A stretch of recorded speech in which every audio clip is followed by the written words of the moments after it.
오늘 한번 히브리서 12장 25절 이하를 또 한번 제가 읽겠습니다. 너희는 삼가 말씀하신 일을 거역하지 말라. 땅에서 경고하신 일을 거역한 그들이 피하지 못하였거늘 하물며 하늘로부터 경고하신 일을 배반하는 우리일까 보냐. 그때에는 그 소리가 땅을 진동하였거니와 이제는 약속하여 이르시되 내가 또 한 번 땅만 아니라 하늘도 진동하리라 하셨느니라. 이 또 한 번이라 하시면 진동하지 아니한 것을 영존하게 하기 위하여 진동할 것들 곧 만드신 것들이 변동될 것을 나타내심이라. 그러므로 우리가 흔들리지 않는 나라를 받았은즉 은혜를 받자. 이로 말미암아 경건함과 두려움으로 하나님을 기쁘시게 섬길지니 또는 감사하자. 우리 하나님은 소멸하는 불이십니다. 이 본문을 제가 다시 우리말 성경을 한 번 더 읽어드리겠습니다. 여러분들은 말씀하시는 분을 거역하지 않도록 조심하십시오.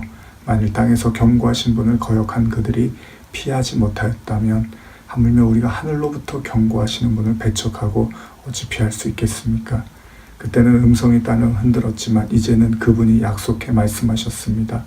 내가 또 한 번 땅뿐 아니라 하늘까지도 흔들 것이다. 이 또 한 번이라 하면 흔들지 않은 것들을 남겨두려고 흔들리는 것들, 곧 피조물들을 제거해 버리시려는 것을 뜻합니다. 그러므로 우리가 흔들리지 않는 나라를 받았으니 감사합시다. 이렇게 경건함과 두려움으로 하나님을 합당하게 섬깁시다. 우리 하나님께서는 태워 없애시는 불이시기 때문입니다. 우리가 예전에 그 다니엘서를 말하면서 그 7배나 뜨거운 풀무불에 대한 이야기도 나눴지만은 여기 지금 히브리서의 기자는 하나님을 이렇게 표현합니다. 하나님께서는 태워 없애는 불이시기 때문입니다. 그러니까 하나님의 그 소멸하는 불에 의해서 타는 것들은 아무 의미가 없는 것들이라는 거죠. 그래서 방금 우리가 고린도 전서의 말씀도 읽었지만은 그 공력, 우리가 쌓아놓은 것들이 그 불에, 하나님의 그 불이 임할 때 다 타버리게 되면 그 쌓은 것이 무슨 유익이 있겠냐는 거예요. 그런데 마지막까지 남아있는 것이 하나 있는데 그게 무엇입니까? 그게 바로 예수 그리스도. 이 닦아둔 것 외에는 이 다른 터를 닦아둘 자가 없으니 이 터는 곧 예수 그리스도라 이렇게 말하고 있습니다.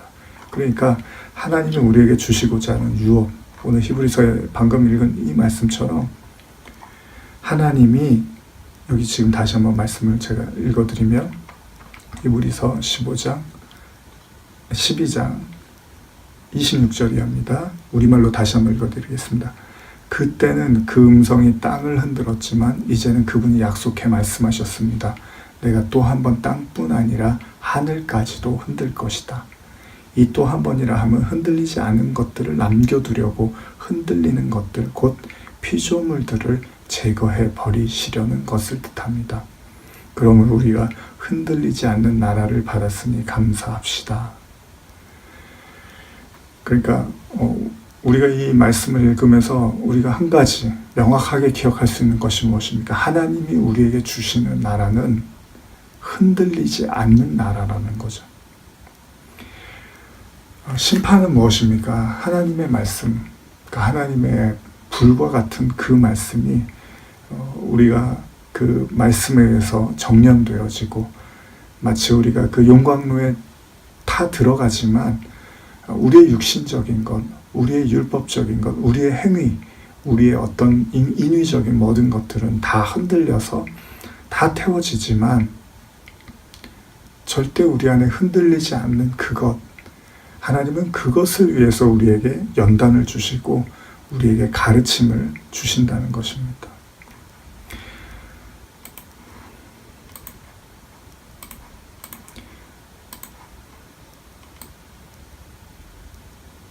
그래서 히브리서 2장으로 가보면 이런 말씀이 있죠.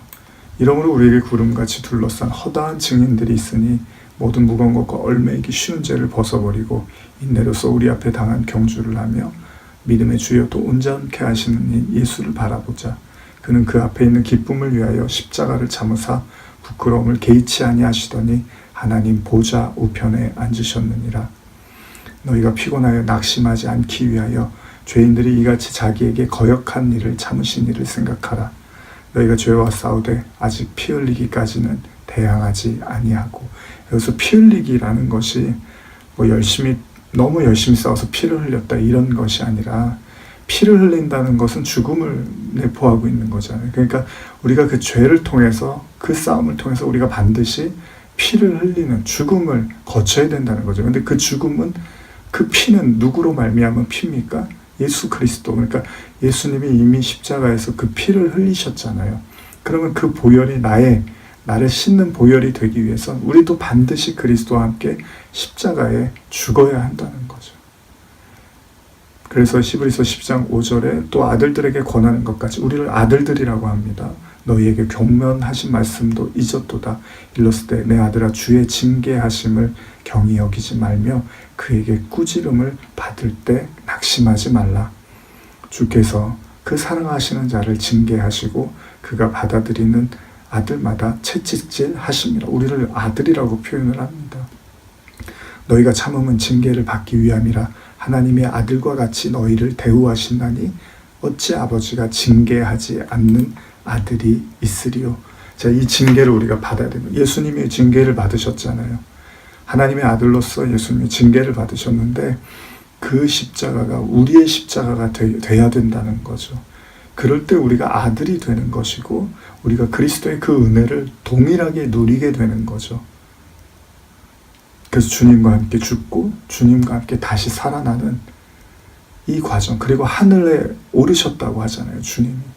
바로 우리를 그렇게 하나님의 나라에 앉히시는, 우리가 이 땅을 살면서 우리가 그것을 눈으로 볼 수 없지만 그리스도와 함께 죽고 다시 살고 그 하나님 우편에 앉아 계신 그 은혜를 우리도 동일하게 누리는 거예요, 이 땅을 살면서도. 그래서 스데반이 돌을 맞고 그 죽어가는 과정 속에서 하늘문이 열리고 그 보좌 앞에 앉으신 그 어린 양을 보게 되는 거죠.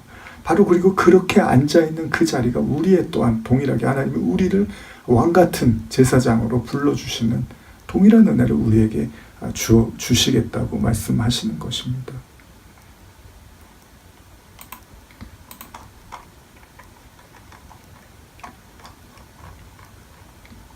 그래서 에베소서에 보면 에베소서 2장 1절부터 7절을 제가 한번 읽어드리겠습니다. 그는 허물과 죄로 죽었던 너희를 살리셨도다. 그때 너희는 그 가운데 행하여 이 세상의 풍조를 따르고 공중 권세 잡은 자를 따랐으니 지금 불순종의 아들들 가운데서 역사하는 영이라. 전에는 우리도 다 그 가운데서 우리의 육체의 욕심을 따라 지내며 육체와 마음에 원하는 것을 하여 다른 이들과 같이 본질상 진노의 자녀였더니 긍휼이 풍성하신 하나님이 우리를 사랑하신 그 큰 사랑으로 인하여 허물로 죽은 우리를 그리스도와 함께 살리셨고, 그러니까 그리스도와 함께 죽고 그리스도와 함께 살리신 거예요. 너희는 은혜로 구원을 받은 것이라.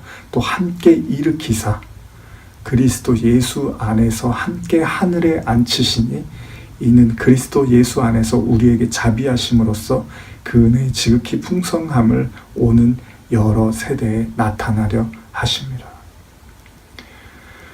그러니까 그 하늘에 앉히신, 그 하늘의 보좌에 우리를 같이 앉히신 그 은혜가 우리의 눈으로 보이진 않지만 우리가 반드시 그리스도와 함께 죽고 다시 살아났을 때 우리도 바로 그러한 특권, 그런 축복을 누릴 수 있는 자가 되었다는 것입니다. 베드로전서 2장 9절이죠. 그러나 너희는 택하신 족속이요 왕같은 제사장들이요 거룩한 나라요 그 소유가 된 백성이니 이는 너희를 어두운 데 불러내어 그의 기이한 빛에 들어가게 하신 이의 아름다운 덕을 선포하게 하려 하심이라. 너희가 전에는 백성이 아니더니 이제는 하나님의 백성이요 전에는 긍휼을 얻지 못하였더니 이제는 긍휼을 얻은 자니라. 그 예수 그리스도께서 그 십자가의 죽음과 부활로 인해서 우리에게 준 모든 선물과 특권이 이제는 우리의 것이 되고 우리도 그로 말미암아 아들이 되었다라는 이야기를 성경에서 우리에게 전해주고 있습니다. 바로 그것이 하나님이 우리에게 주고자 하는 유업이라는 거예요. 그런데 우리가 일반적으로는 그게 죽어봐야지 알지. 뭐 지금 내가 열심히 믿고 내가 열심히 신앙생활하면 언젠가 그게 나에게 주어지겠지. 죽음 이후에 그게 나타나겠지. 이게 아니라 이미 우리가 이 말씀을 통해서 성령을 통해서 우리가 우리의 삶을 살아가면서 확인해 가는 과정에 있다는 거죠. 그래서 에베소서에서 바울이 그렇게 말하는 거예요. 허물로 죽은 우리를 그리스도와 함께 살리셨고 또 함께 일으키사 그리스도 예수 안에서 함께 하늘에 앉히시니 이는 그리스도 예수 안에서 우리에게 자비하심으로써 그 은혜의 지극히 풍성함을 오는 여러 세대에 나타나게 하려 함이라. 히브리서 말씀과 연결을 하면 그것이 흔들리지 않는 나라. 그러니까 우리가 지금까지 나눴던 그 바벨이라는 소돔과 고모라와 같은 그러니까 우리의 어떤 그 자부심과 우리의 어떤 그 힘과 노력으로 쌓아놓은 것에 의해서 만족하는 나라. 그게 뭡니까? 내가 내 힘으로 그 생존을 유지해 가는 거잖아요. 그런데 하나님에 의해서 그 생명과 하나님에 의해서 그 시간과 하나님에 의해서 그 평화가 공급되어지는 자의 삶과 자신의 힘과 노력으로 평안을 이루고 자신의 힘과 노력으로 안식을 다다르려고 하는 것이 비슷해 보이는 것 같지만 완전히 다르다라는 거죠. 근데 우리는 하나님의 나라를 구하기보다는 우리의 나라를 구하는 거예요. 그래서 우리가 세상에 왕이 되고 임금이 되려고 하는 거죠. 그러니까 세상의 왕과 임금이라는 것이 다 무슨 대통령이 되고 싶어 하고 다 무슨 세상에 가장 권위 있는 사람이 되고 싶어 한다. 이런 얘기를 하는 게 아니라 바로 모든 사람들이 자기의 힘, 하나님 앞에서 하나님의 그 힘과 능력과 평강을 공급받는 것을 거부하고 자기의 힘으로 자기의 노력으로 그 성을 쌓고 그 성에 의해서 자기를 이렇게 우쭐하게 나타나는 삶을 사고 싶어 한다는 것입니다. 그래서 하나님이 불을 보내는 거예요. 그리고 그 불로 다 태워버리고 뭐만 남게 하시는 거죠? 그리스도, 은혜만 남게 하시는 거죠. 그리고 그것이야말로 우리의 영원한 유업이고 생명이고 영원한 나라라는 것을 이 땅을 살면서 우리에게 계속해서 반복하는 거죠. 그래서 갈라디아, 지난번에도 읽었지만 갈라디아 3장 26절에서 29절 보면 너희가 다 믿음으로 말미암아 그리스도 예수 안에서 하나님의 아들이 되었으니 누구든지 그리스도와 합하기 위하여 세례를 받은 자는 그리스도로 옷 입었느니라. 너희는 유대인이나 헬라인이나 종이나 자유인이나 남자나 여자나 다 그리스도 예수 안에서 하나이니라. 그리스도 예수 안에서 우리는 다 하나인 거예요. 우리는 그 예수 그리스도를 통하여 그 하나님이 우리에게 주신 은혜와 축복과 그 특권과 영생을 동일하게 누릴 수 있는 그리스도 안에서는 그냥 다 하나가 돼버리는 거죠. 그러니까 여기에는 높고 낮고 무겁고 가볍고 이런 차이가 존재하지 않는 거예요. 이 세상은 많은 차별이 존재하고 포지션에 따라서 많은 위치가 존재하고 그것에서 차등하고 때로는 사람들을 무시하고 업신여기고 이런 것들이 세상인데 하나님이 우리에게 주신 그리스도의 유업은 모두가 다 하나인 거예요. 동일한 위치인 거죠. 그래서 갈라디아서 3장 29절에 너희가 그리스도의 것이면 곧 아브라함의 자손이요 약속대로 유업을 이을 자니라. 자, 우리가 이제 그리스도, 우리 안에 그 성령을 통해서 우리가 그리스도인이 되었을 때 이제 그들은 하나님의 약속, 그 유업을 받게 된다는 거죠. 그런데 그 유업이 무엇입니까? 바로 하늘에 있는 것들, 바로 그 하늘의 예루살렘, 자유자, 하나님이 주시는 그 영원히 흔들리지 않는 땅, 나라. 근데 그 나라가 예수님이 뭐라 그럽니까? 너희 안에 있다라고 말씀을 하시는 거예요. 마태복음 5장 5절에서 이하를 보면 여러분들이 잘 아시는 팔복의 내용들이 담겨 있죠. 5장 5절 보면 온유한 자는 복이 있나니 그들이 땅을 기업으로 받을 것이요 의에 줄이고 목마른 자는 복이 있나니 그들이 배부를 것이며 긍휼히 여기는 자는 복이 있나니 그들이 긍휼히 여김을 받을 것이요 마음이 청결한 자는 복이 있나니 그들이 하나님을 볼 것이며 화평케 하는 자는 복이 있나니 그들이 하나님의 아들이라 일컬음을 받을 것이며 의를 위하여 박해를 받는 자는 복이 있나니 천국이 그들 것임이라. 하나님께서 우리에게 그 영원한 나라, 근데 사실 그 성전, 그 영원한 나라가 사실 하나님이시잖아요. 하나님. 그리고 그 하나님이 우리 안에 계시면 우리가 성전이란 말이죠. 그러니까 이거는 너무나 놀라운 축복이죠. 영원히 흔들리지 않는 나라.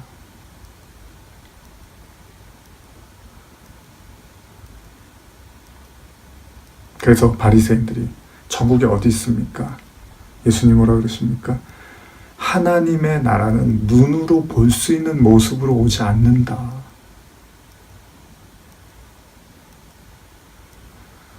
하나님의 나라는 눈으로 볼 수 있는 모습으로 오지 않는다. 또한 여기 있다, 저기 있다. 그렇게 인간이 생각하는 수준의 그런 것들이 아니라는 거예요.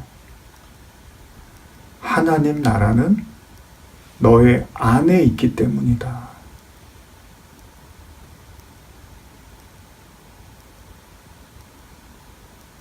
하나님이 우리 안에 계시고 성령을 통해서 우리 안에 임하시는 그 하나님 나라, 그게 하나님 나라라는 거예요. 그리고 그들이 바로 성전이라는 거죠.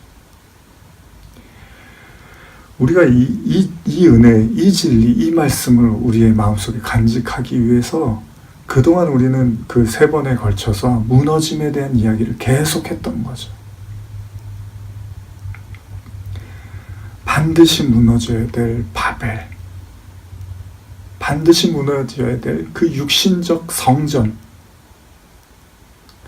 그 성전의 뜻을 알지 못하고 그냥 그 성전 자체를 숭상했던 어쩌면 우상으로서의 성전, 그리고 우리의 힘과 노력으로 하나님께 이르자라고 했던 그 바벨탑,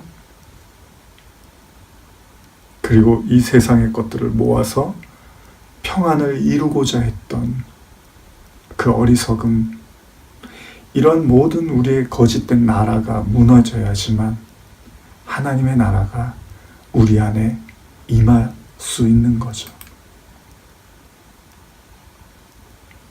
그래서 주님 뭐라고 하십니까? 마태복음 5장 11절 이하 또 읽어보겠습니다. 나로 말미암아 너희를 욕하고 박해하고 거짓으로 너희를 거슬려 모든 악한 말을 할 때 너희에게 복이 있나니 기뻐하고 즐거워하라. 하늘에서 너희의 상이 크니라. 너희가 전에 있던 선지자들도 이같이 박해하였느니라. 너희는 세상의 소금이니 소금이 만일 그 맛을 잃으면 무엇으로 짜게 하리요. 후에는 아무 쓸데없어 다만 밖에 버려져 사람에게 밝힐 뿐이니라. 너희는 세상의 빛이라.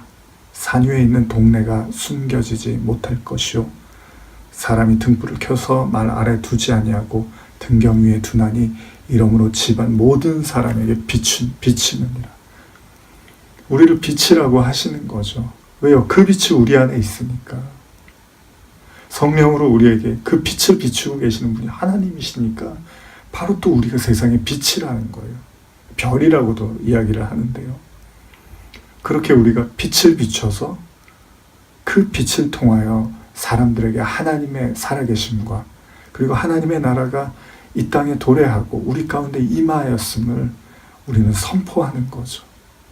그래서 우리가 복된 소식을 외치는 그 아름다운 발을 가진 자가 되는 거죠. 마태복음 5장 16절입니다. 이같이 너희 빛이 사람 앞에 비치게 하여 그들로 너희 착한 행실을 보고 하늘에 계신 너희 아버지께 영광을 돌리게 하라. 그 빛이 사람 앞에 우리는 비치게 해서 어떻게 비추게 합니까? 우리가 그 하나님의 나라를, 하나님의 말씀을 이렇게 증거하고 나누는 것이 사람들에게 빛을 비추는 거잖아요. 예수님이 그 일을 하셨잖아요. 주님이 내 안에, 아버지가 내 안에 계시다고 말씀하시면서 그 아버지를 전하셨잖아요. 그 아버지의 영광만을 구하셨잖아요. 그 하나님의 사랑이 무엇인지를 우리에게 끊임없이 가르쳐 주셨잖아요. 그로 말미암아 사람들이 주님을 믿기 시작하고 그 하나님의 영광을 보기 시작했던 것처럼 이제는 우리에게 하나님이 그 빛을 나타내라고 말씀을 하신다는 거죠. 요한계시록 22장 1절에서 5절인데요. 다시 한번 우리가 지난번에 읽었지만 제가 읽어보겠습니다. 또 그가 수정같이 맑은 생명수의 강을 내게 보이니 하나님과 및 어린 양의 보좌로부터 나와서 길 가운데로 흐르더라. 강 좌우에 생명나무가 있어 12가지 열매를 맺되 달마다 그 열매를 맺고 그 나무 잎사귀 둘은 만국을 치유하기 위하여 있더라. 다시 저주가 없으며 하나님과 그 어린 양의 보좌가 그 가운데 있으리니 그의 종들이 그를 섬기며 그의 얼굴을 볼 터이요 그의 이름도 그들의 이마에 있으리라. 다시 밤이 없겠고 등불과 햇빛이 쓸데없으니 이는 주 하나님이 그들에게 비추심이라. 그들이 세세토록 왕노릇하리라. 예수 그리스도께서 십자가를 지고 부활하시고 하늘에 앉으시고 하나님 우편에 앉으시고 우리를 동일하게 지금 그 자리에 앉히셨다고 우리가 아까 말씀을 통해서 읽었잖아요. 그러면 바로 그리스도가 왕이 되셨으니까 우리도 바로 그와 함께 왕노릇하는, 그게 하나님 나라를 사는 사람들의 위치라는 거예요. 그것이 하나님 나라를 사는 사람들에게 하나님이 부여하신 은혜고 축복이라는 거죠. 그들이 바로 왕노릇한다는 거예요.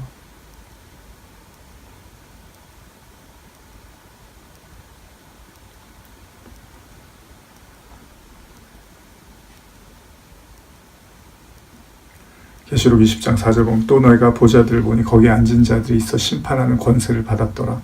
또 내가 보니 예수를 증언함과 하나님의 말씀 때문에 목배임을 당한 자들의 영혼들과 또 짐승과 그 우상에게 경배하지 아니하고 그들의 이마와 손에 그 표를 받지 아니한 자들이 살아서 그리스도와 더불어 1000년 동안 왕노릇하니 이 첫째 부활에 참여하는 자는 복되고 복이 있고 거룩하도다. 둘째 사망이 그들을 다스리는 권세가 없고 도리어 그들이 하나님과 그리스도의 제사장이 되어 1000년 동안 그리스도와 더불어 왕노릇하리라.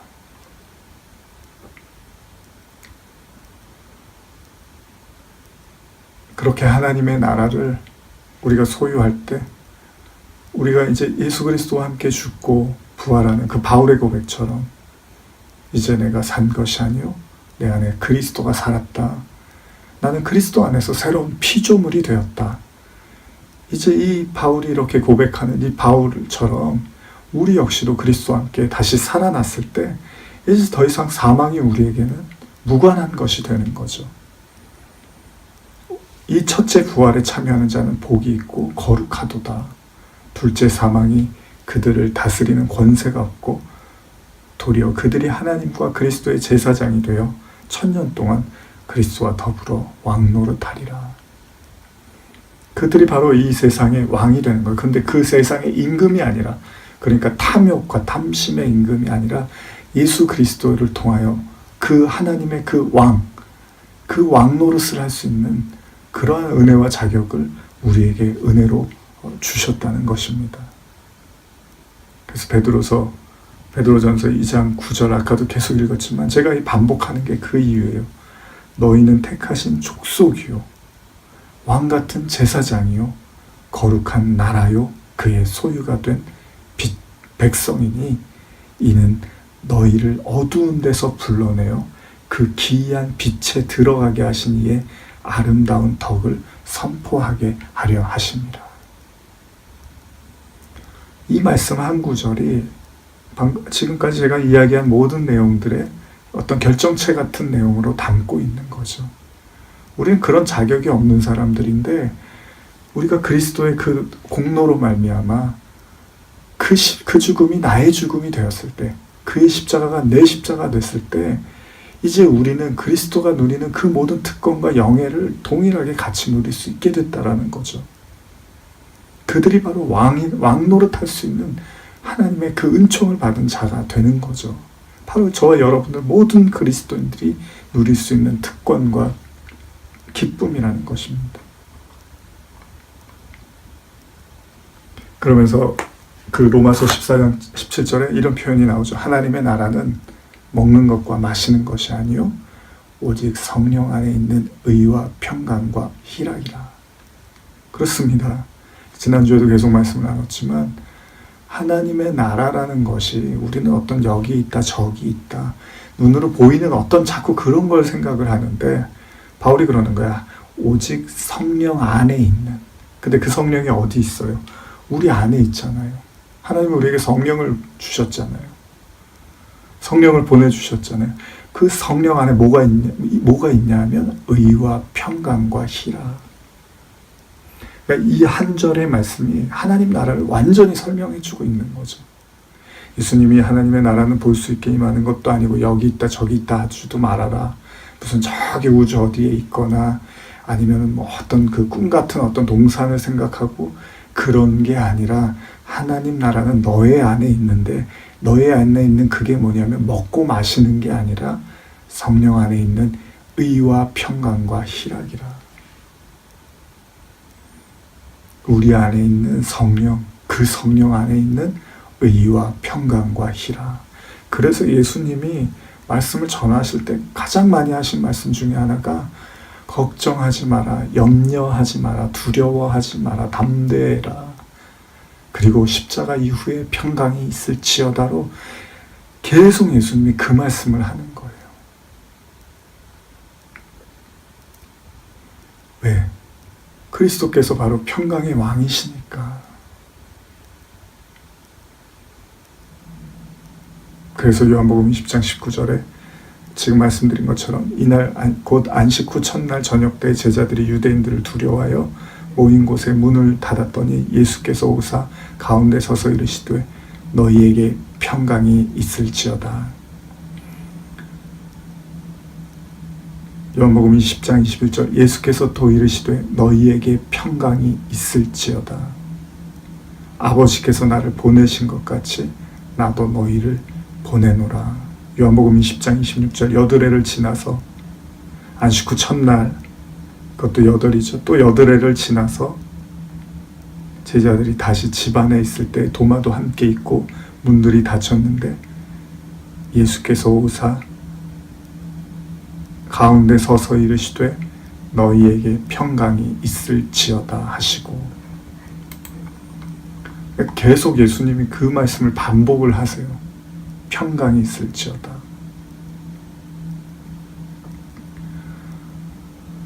히브리서에 보면은 그 멜기세덱이 등장을 하는데요.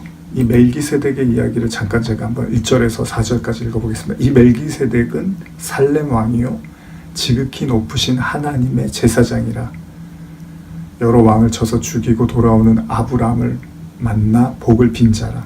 아브라함이 모든 것의 10분의 1을 그에게 나누어 주니라. 그 이름을 해석하면 먼저는 의의 왕이요 그 다음은 살렘 왕이니 곧 평강의 왕이요. 그러면서 재밌는 표현이 있죠. 3절 이하 아버지도 없고 어머니도 없고 족보도 없고 시작한 날도 없고 생명의 끝도 없어 하나님의 아들과 닮아서 항상 제사장으로 있느니라. 근데 여러분 잘 생각해 보십시오. 아까 베드로가 뭐라 그럽니까? 너희는 왕 같은 제사장이라 그랬어요. 우리가 그리스도로 말미암아 얻게 된 이 아들의 특권으로 말미암아 우리를 왕 같은 제사장이라고 베드로가 우리에게 말하고 있단 말이에요. 그런데 지금 이 멜기세덱도 이야기하면 아버지도 없고 족보도 없고 시작한 날도 없고 어머니도 없지만 생명의 끝도 없대요. 이게 참 신비롭게 묘사를 하고 있잖아요. 그러면서 뭐라 하냐? 하나님의 아들과 닮아서 항상 제사장으로 있느니라. 그러면서 4절에 이 사람이 얼마나 높은가를 생각해보라. 조상 아브라함도 노량물 중 10분의 1을 그에게 주었느니라. 아브라함이 열의 하나를 그에게 주었대요. 그러면서 그에게 축복을 빌어준 자로 멜기세덱이 등장하는데, 그 멜기세덱을 뭐라고 하냐면 7장 2절에 그 이름을 해석하면 먼저는 의의 왕이요 다음은 살렘 왕이니 곧 평강의 왕이요. 여기 살렘이라는 표현이 있는데, 여러분,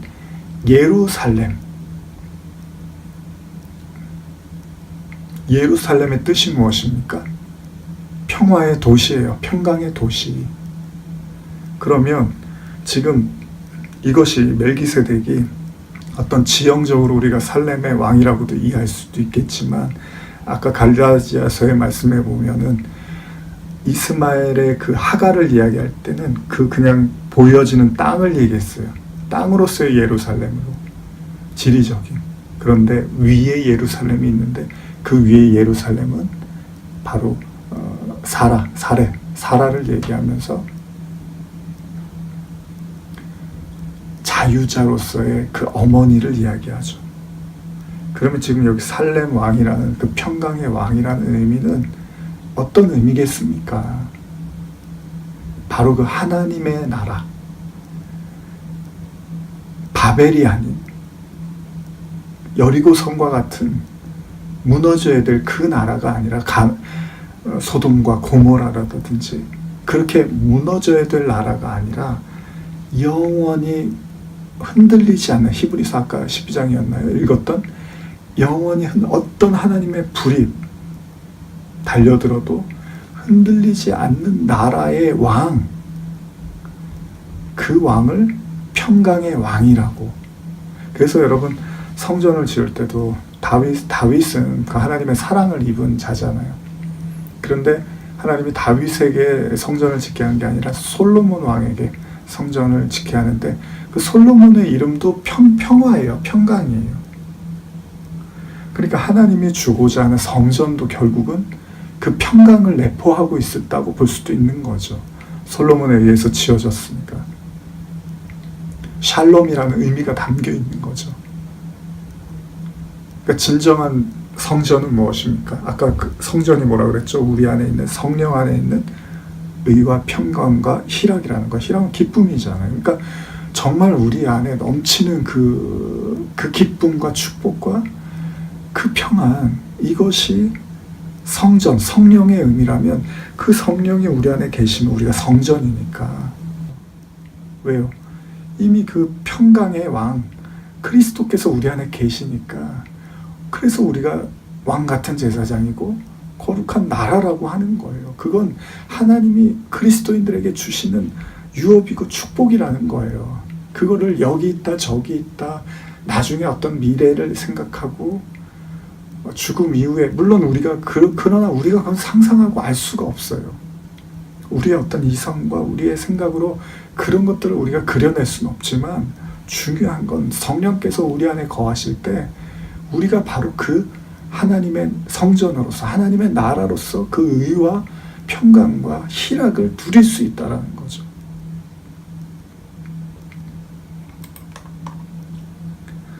창세기 14장 8절에 보면은 그 아브라함이 자신의 조카 롯을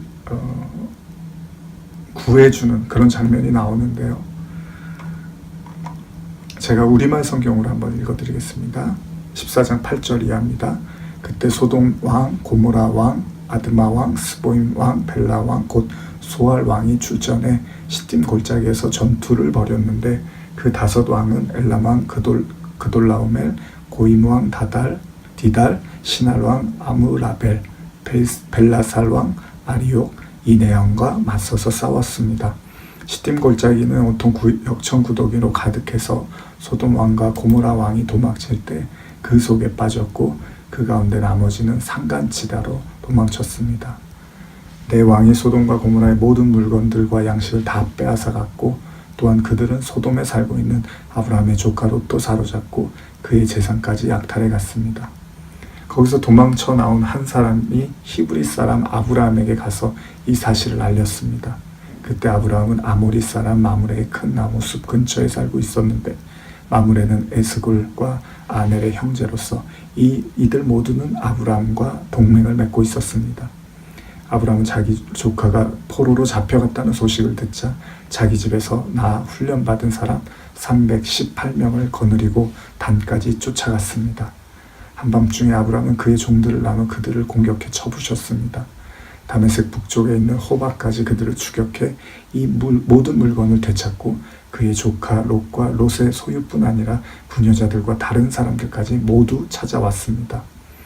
아브라함이 그돌라오멜과 그와 연합한 왕들을 이기고 돌아오자 소돔왕이 사회 골짜기 곧 왕의 골짜기로 나와 그를 영접했습니다. 그때 살렘 왕 멜기세덱이 빵과 포도주를 갖고 왔습니다. 그는 지극히 높으신 하나님의 제사장이었습니다. 멜기세덱이 아브라함을 축복하며 말했습니다. 하늘과 땅의 창조자인 지극히 높으신 하나님, 아브라함에게 복 주시길 빕니다. 당신의 적들을 당신의 손에 넘겨주신 지극히 높으신 하나님께 찬양하시오. 아브라함은 갖고 있는 모든 것에서 10분의 1을 멜기세덱에게 주었습니다. 소돔 왕이 아브라함에게 말했습니다. 백성들은 내게 돌려주고 물건들은 그대가 가지시오. 그러나 아브라함은 소돔 왕에게 말했습니다. 내가 하늘과 땅의 창조자이신 지극히 높으신 하나님 여호와께서 내 손을 들어 맹세합니다. 왕께 속한 것은 실 한 오락이나 신발끈 하나라도 받지 않겠습니다. 왕께서 내가 아브라함을 부자로 만들었다라고 말하지 못하게 말입니다. 다만 젊은이들이 먹은 것과 나와 같이 간 사람들 곧 아넬과 에스골과 마므레의 목 말고는 하나도 받지 않겠습니다. 그들에게는 그들의 몫을 주십시오. 아브라함이 자신의 조카 롯을 구하기 위해서 318명을 데리고 그들과 전쟁을 벌이고 싸운 이후의 이야기입니다. 그때 멜기세덱이 등장하면서 아브라함에게 복을 빌게 되는 내용이죠. 이때 아브라함이 10분의 1을 멜기세덱에게 주게 됩니다. 근데 여기 재밌는 이야기가 있습니다. 소돔 왕이 아브라함에게 말하는데 백성들은 내게 돌려주고 물건들은 그대가 가지시오 이렇게 말을 합니다. 근데 아브라함이 내가 하늘과 땅의 창조자이신 지극히 높으신 하나님 여호와께 내 손을 들어 맹세합니다. 왕께 속한 것은 실 한 오락이나 신발끈 하나라도 받지 않겠습니다. 그러면서 뭐라 하냐면 왕께서 내가 아브라함을 부자로 만들었다고 하는 것을 말하지 못하게 하려고 한다고 이렇게 기록되어 있습니다. 10의 하나를 멜기세덱에게 주고 난 이후에 아브라함의 태도가 뭐냐면 소돔 왕에게 당신한테 속한 것은 내가 하나도 받지 않겠다는 거예요. 이게 무엇을 의미하는 걸까요? 그러면서 왕이 내가 아브라함을 부자로 만들었다라고 말하지 못하게 말입니다. 이렇게 기록되어 있어요.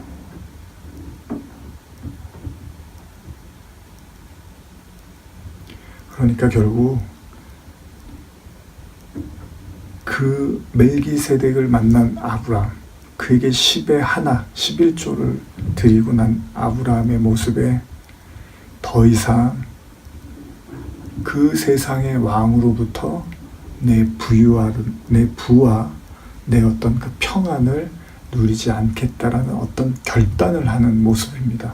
그래서 지극히 높으신 하나님께 내 손을 들어 맹세합니다. 이런 표현을 쓰는 거죠.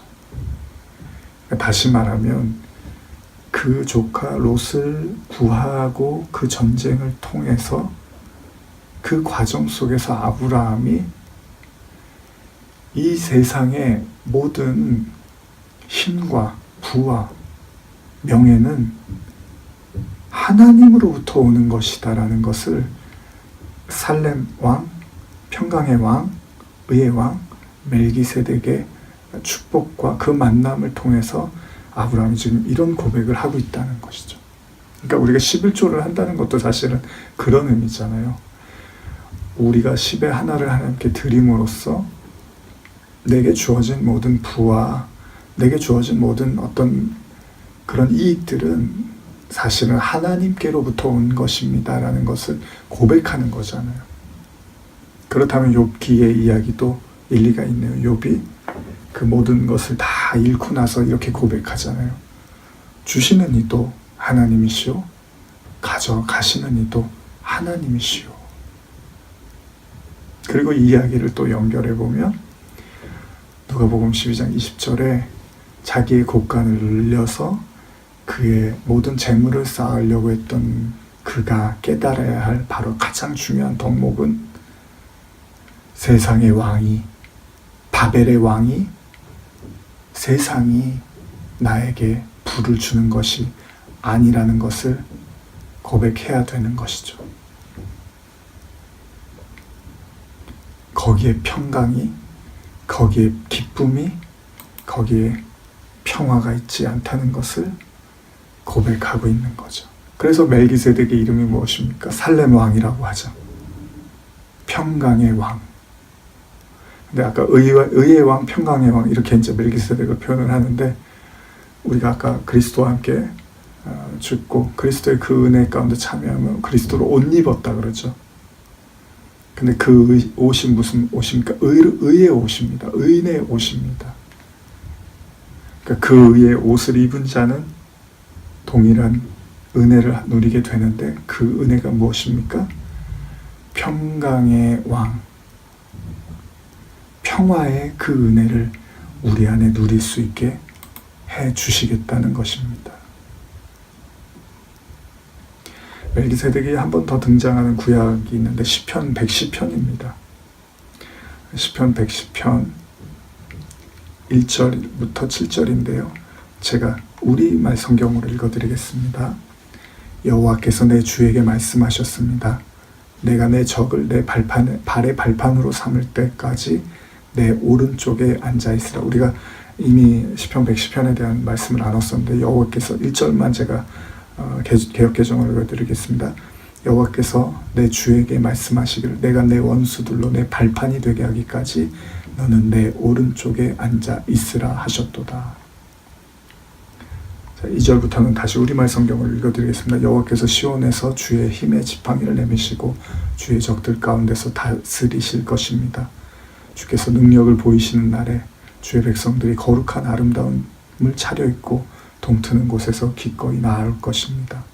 주께는 이슬 같은 주의 청년들이 있지 않습니까? 여호와께 맹세하셨으니 마음이 바뀌지 않을 것입니다.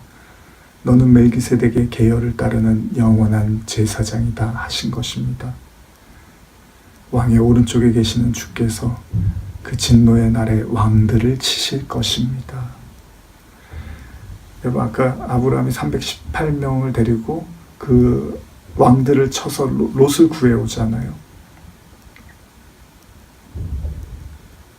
바로 그렇게 세상의 왕, 그래서 왕의 우편에 계신 주님이시잖아요. 개역개정으로 다시 읽어드리면 주의 오른쪽에 계신 주께서 그의 노하시는 날에 왕들을 쳐서 깨트리실 것이라.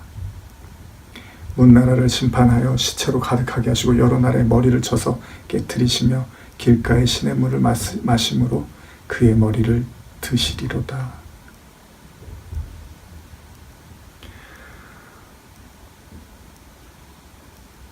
주의 진노의 날에 그분이 이방 민족들을 심판하시어 그곳을 죽은 사람들로 가득 채우고 여러 나라의 우두머리들을 치실 것입니다.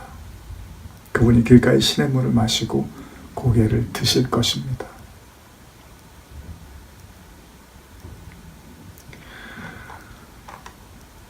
시편 110편 1절 이하를 읽어드렸는데요. 여기 갑자기 멜기세덱이 등장합니다. 여호와는 변하지 않고 여호와는 맹세하고 변하지 아니하시리라. 이르시기를 너는 멜기세덱의 서열을 따라 영원한 제사장이라 하셨도다. 근데 이것을 그리스도께서 이루셨단 말이에요. 그리고 그 그리스도께서 성령으로 우리 안에 계시니까 우리도 왕 같은 제사장이라는 말씀을 하고 계시는 거죠.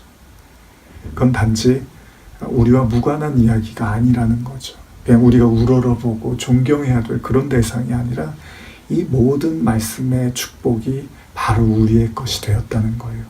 그리스도로 말미암아.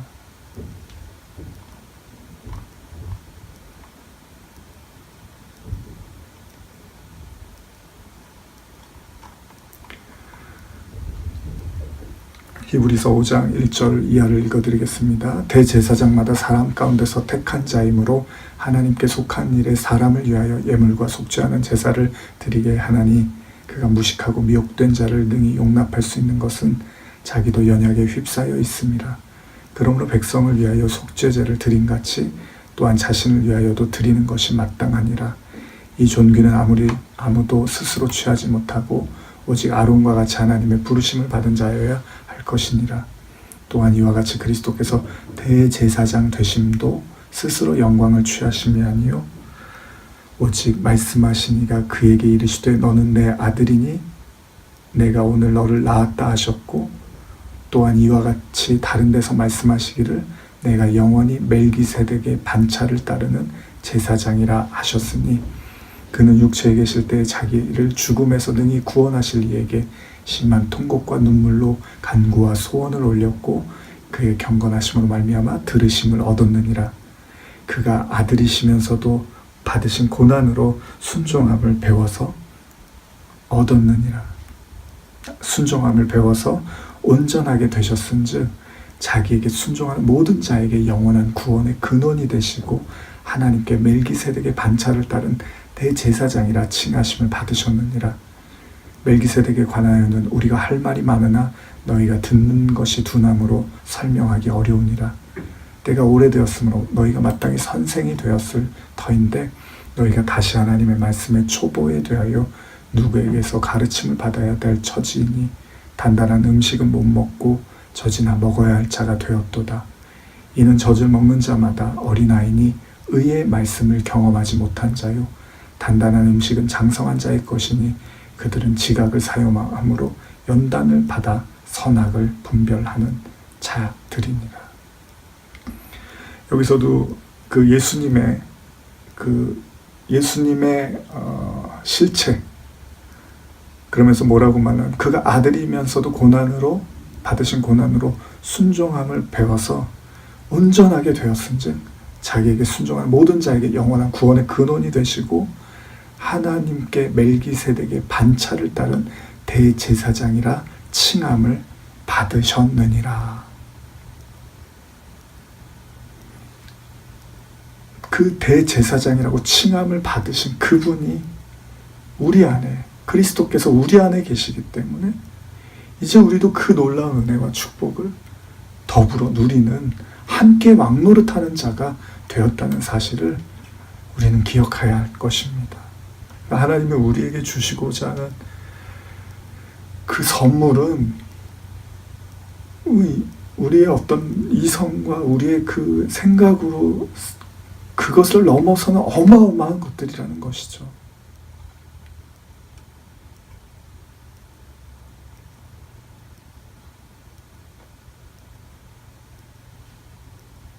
왕이기도 하고 제사장이기도 한 부모도 족보도 출생일도 알 수 없는 생명도 없고 끈도 없고 이게 어떤 존재입니까?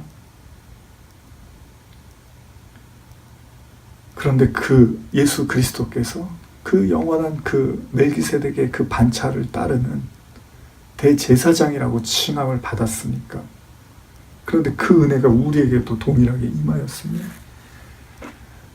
이 모든 것들이 결국 하나님이 우리에게 주시고자 하는 선물이고 축복이고 그것을 누리게끔 하시고자 하는 하나님의 사랑이었다라는 걸 우리가 깨닫고 고백하고 감사할 수 있다는 것이죠.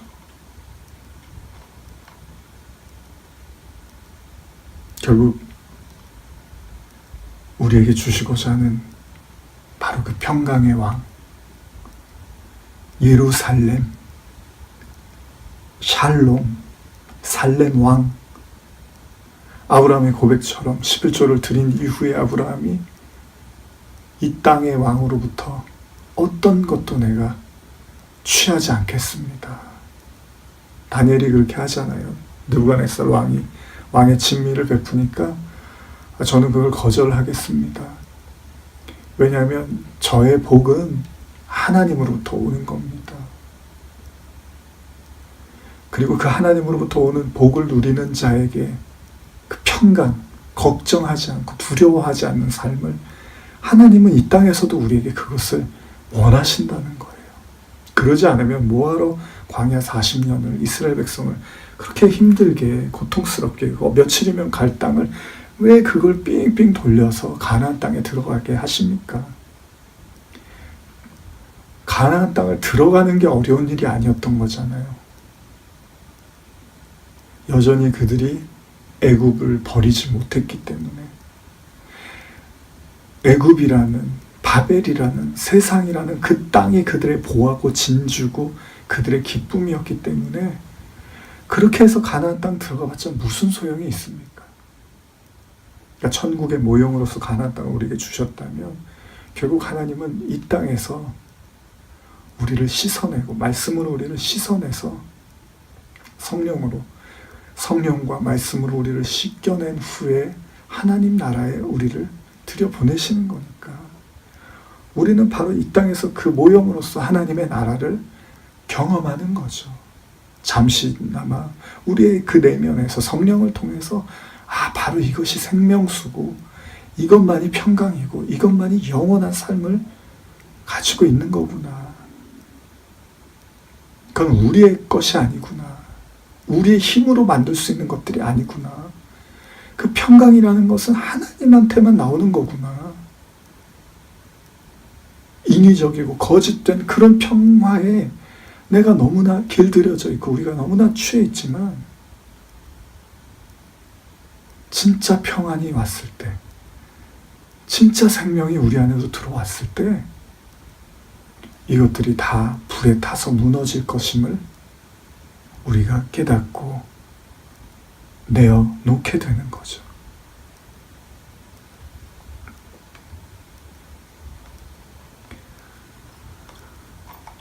이사야 9장 1절에서 7절까지 제가 우리말 성경으로 읽어드리겠습니다. 그러나 고통을 겪고 있는 사람들에게 어둠을 이제 사라졌다.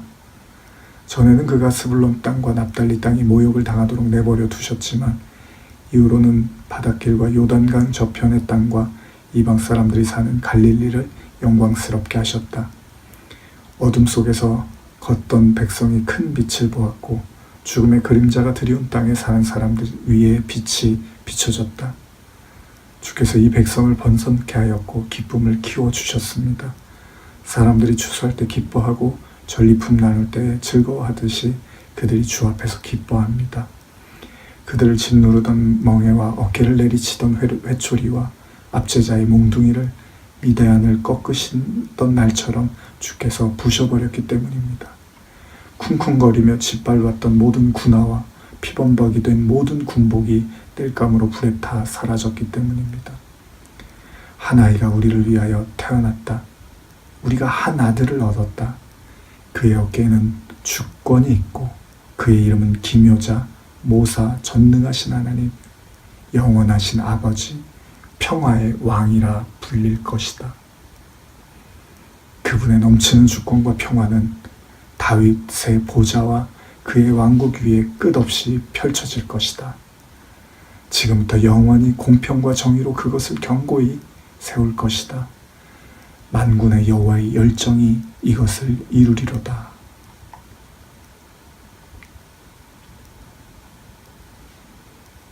모든 것을 다 평정하시고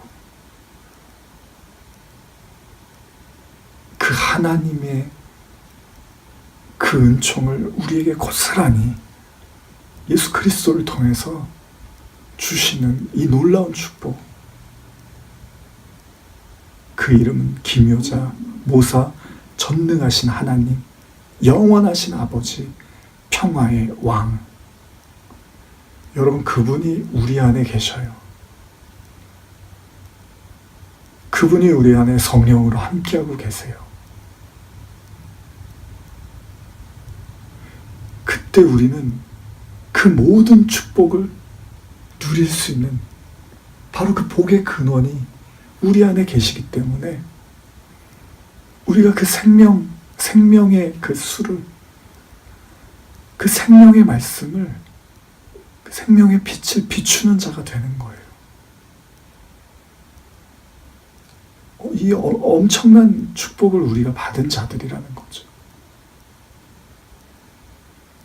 고난은 잠깐이지만, 그것이 너무 견디기 힘들어 보일 때도 있지만, 그러나 여호와의 열심으로, 여호와의 열정으로 우리 안에 그 하나님 나라가 펼쳐져 가는 거죠. 그리고 어느 날 그 우리의 육신의 마지막 삶이 닿을 때 우리는 그 안에 있는 그리스도와 함께 영원한 왕으로 함께 왕노릇하며 그 기쁨의 삶을 영원히 누리는 거라는 거죠.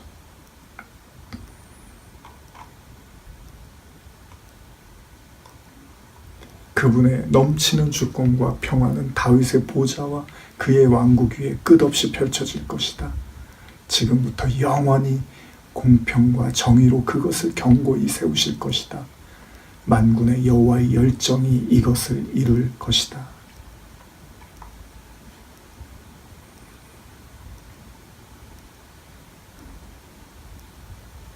평강의 왕, 우리에게 평강 주시기를 원하시는 그 하나님의 마음, 아니 하나님은 하나님 자신을 우리에게 주시기를 원하시는 거죠. 그리고 우리를 그 하나님과 영원히 살기를 원하시기에 하나님의 열정은, 하나님의 열심은 지금 이 순간에도 계속 되고 있는 것이죠. 그 하나님의 열심이 모든 영혼들을 구원하십니다. 누가복음 2장 11절에서 14절입니다. 오늘 다윗의 동네에 너희를 위하여 구주가 나셨으니 곧 그리스도 주시니라. 너희가 가서 강보에 쌓여 구유에 누워있는 아기를 보리니 이것이 너희에게 표적이라 하더니 호련히 수많은 천군 그 천사들과 함께 하나님을 찬송하여 이르되 지극히 높은 곳에는 하나님께 영광이요 땅에서는 하나님이 기뻐하신 사람 중에 평화로다 하니라. 마태복음 6장 9절 10절입니다. 우리가 잘 아는 주기도문이죠. 그러므로 너희는 이렇게 기도하라. 하늘에 계신 우리 아버지여, 이름이 거룩히 여김을 받으시오며 나라가 임하옵시며 뜻이 하늘에서 이루어진 것 같이 땅에서도 이루어지리이다. 뜻이 하늘에서 이루어진 것 같이 땅에서도 이루어지리이다. 지극히 높은 곳에는 하나님께 영광이요 땅에서는 하나님이 기뻐하신 사람들 중에 평화로다.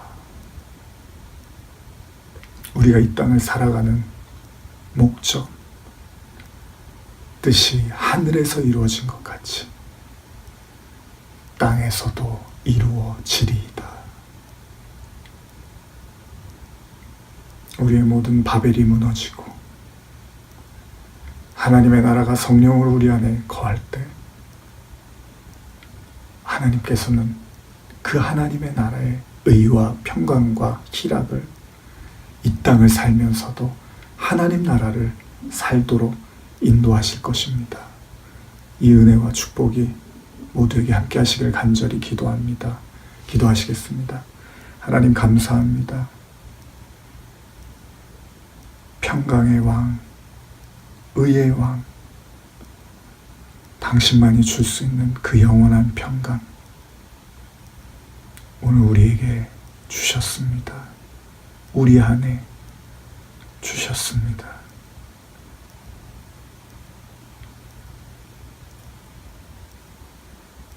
왕 같은 제사장, 택한 족속, 거룩한 나라, 그 은혜의 발걸음을 마지막 우리의 삶이 다하는 날까지 의와 평강과 희락 속에 살게 하여 주시옵소서. 아버지의 열심과 아버지의 열정이 우리를 그 길로 인도하실 줄 믿습니다. 예수님의 이름으로 기도드립니다. 아멘.